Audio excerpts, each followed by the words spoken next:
Les États-Unis d'Amérique détruisent activement la flotte iranienne. Les Américains ont déjà coulé une frégate et la toute nouvelle corvette de la marine iranienne. À en juger par le rythme d'utilisation, il semble que l'Iran commence à manquer de missiles balistiques. Les prix du pétrole ont cessé d'augmenter après le premier choc. Le principal problème pour toute la région reste les drones Shahed. Les Américains ont ouvertement admis ne pas pouvoir abattre tous les drones. C'est pourquoi l'Amérique et les pays du Golfe Persique se sont officiellement tournés vers l'Ukraine pour demander de l'aide.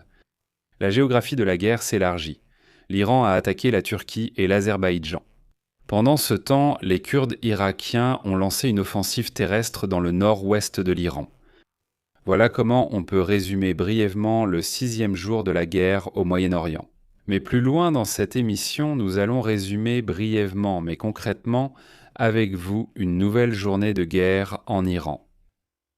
Je suis Alexei Petchi, discutons de ce sujet. Mais avant de commencer, je vous demande de vous abonner à cette chaîne, de liker cette émission et de laisser votre commentaire sous cette vidéo.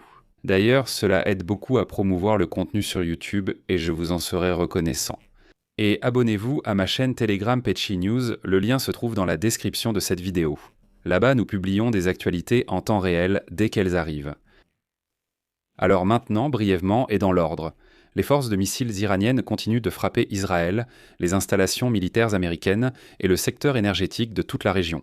Les radars du système de défense aérienne THAAD, que les États-Unis ont déployé relativement récemment au Moyen-Orient, ont été touchés. La base aérienne américaine d'Al Udeid au Qatar et les bases navales américaines à Bahreïn ont été fortement bombardées. De plus, la production de gaz naturel liquéfié au Qatar et l'extraction de pétrole sur le plus grand gisement d'Armaïla en Irak ont été arrêtés. Mais il semble qu'en dépit de tout cela, l'Iran commence à manquer de missiles balistiques. Pourquoi est-ce que je dis cela ? Parce que le rythme d'utilisation des missiles balistiques est passé de 350 missiles le premier jour de la guerre à 50 missiles les 4e, 5e et 6e jours. Il ne s'agit probablement pas seulement du nombre de missiles, mais aussi, ce qui est important, des lanceurs que l'aviation américaine et israélienne a détruits. Ils en détruisent des dizaines. De nombreuses vidéos montrent déjà la destruction des lanceurs. Il pourrait rester des missiles, mais ils ne peuvent plus être lancés. Entendant Anachim Metzarev, je prie. Kibalte.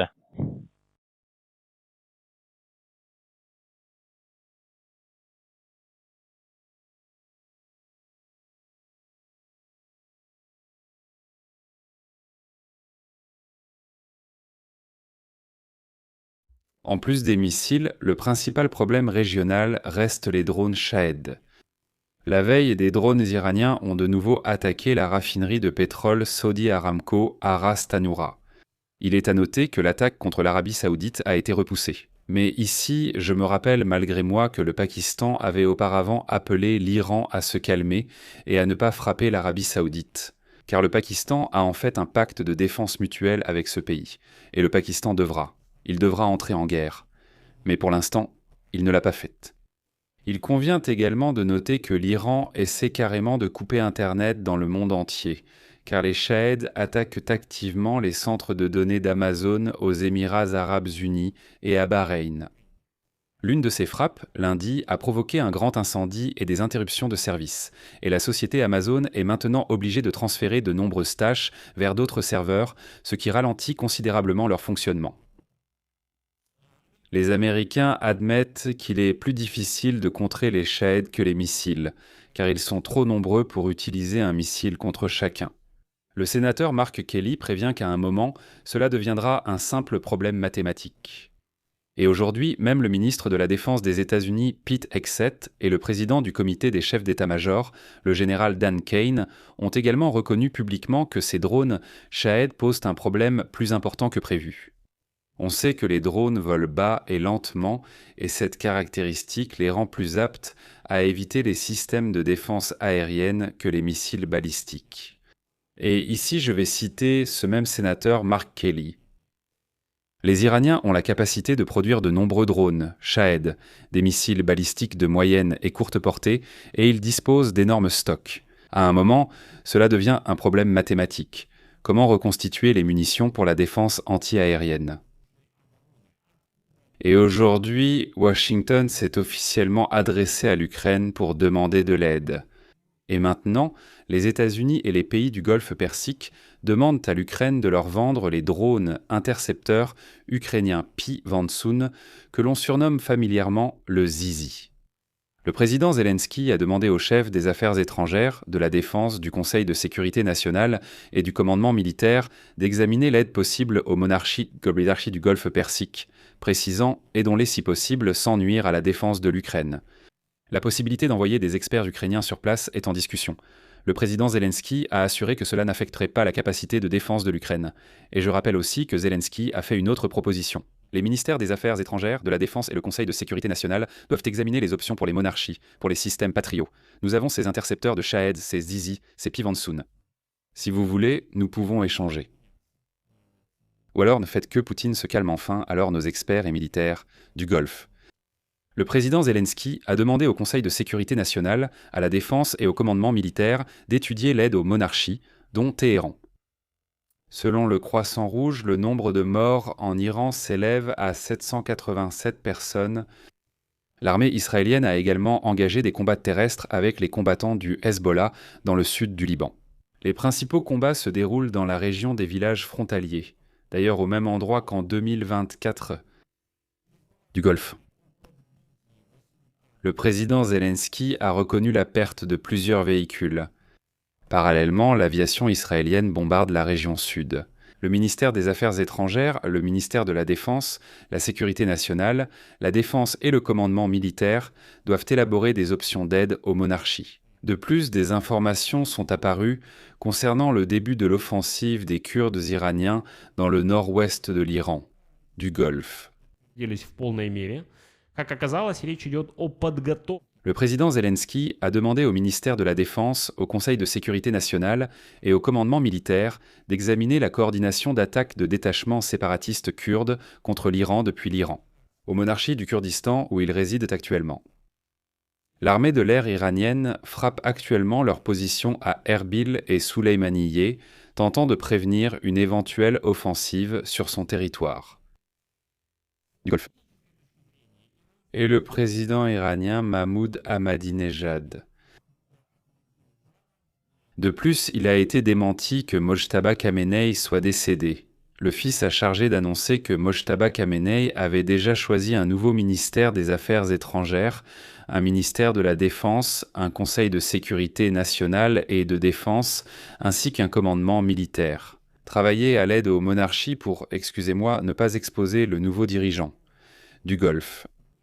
Et le président Zelensky a chargé le ministère des Affaires étrangères, le ministère de la Défense et la Sécurité nationale. Mais en attendant, Donald Trump a déclaré qu'il devait lui-même choisir le nouveau dirigeant de l'Iran. Au commandement militaire d'élaborer des options d'aide. Pendant ce temps, les États-Unis d'Amérique ont coulé une frégate iranienne dans l'océan Indien.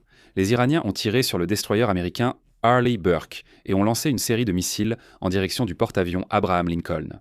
On ne sait pas s'il y a eu des impacts ou des dégâts. Pour entrer un peu plus dans les détails, la veille, un sous-marin américain, Zelensky a chargé le ministère de la Défense et le conseil de Lanka. 87 personnes sont mortes, 61 sont portées disparues et 32 ont été sauvées. Et des options pour les monarchies. Je souligne que c'est la première fois depuis 1982 qu'un sous-marin a coulé un navire ennemi. En 1982, les Britanniques ont coulé le croiseur argentin General Belgrano. Pour les Américains, c'est la première fois depuis 1945 qu'un sous-marin coule un navire. Et le président Zelensky a chargé le ministère des Affaires étrangères, le ministère de la Défense et le conseil de Sayad Shirazi, lancé littéralement en février 2024. Au total, les États-Unis et Israël ont confirmé avoir détruit ou endommagé au moins 11 navires militaires iraniens. Le commandement doit étudier les options d'aide aux monarchies, alors que le conflit s'étend actuellement. L'OTAN a intercepté un missile balistique iranien qui se dirigeait vers la Turquie. Plus tard, l'Azerbaïdjan a déclaré que l'Iran avait également attaqué son territoire. Ce sont déjà les 12e et 13e pays directement touchés par la guerre. Et maintenant, un certain nombre de médias internationaux ont commencé à agiter le sujet d'une guerre d'usure des ressources entre les États-Unis et l'Iran. Par exemple, l'agence turque Anadolu affirme que pendant 6 mois, Les États-Unis ont perdu du matériel militaire pour une valeur de 2 milliards de dollars, y compris ses 3 avions F-15 et la station radar d'alerte précoce ANFNS 132. Bloomberg écrit que les Iraniens utilisent dedans des drones coûtant 20 000 dollars contre les systèmes de défense aérienne américains Patriot PAC-3 qui tirera des missiles coûtant chacun 4 millions de dollars. Dans le même temps, seulement 600 de ces missiles intercepteurs sont produits chaque année. On ignore toujours combien de missiles il reste dans l'arsenal de l'Iran. Auparavant d'ailleurs, cet arsenal était estimé à 2000 missiles. Parallèlement, la bataille pour le détroit d'Ormuz s'intensifie. Les parties donnent des informations complètement opposées.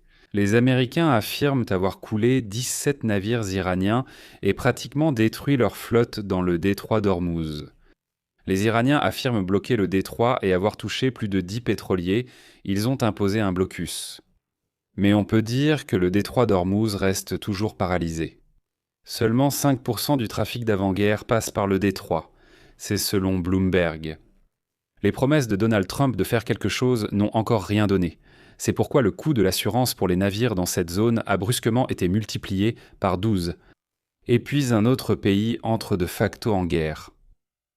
La France déploie le porte-avions Charles de Gaulle, ainsi que des frégates et le Languedoc vers les côtes de Chypre, pour protéger la base militaire britannique sur cette île sur laquelle les Iraniens ont lancé des missiles.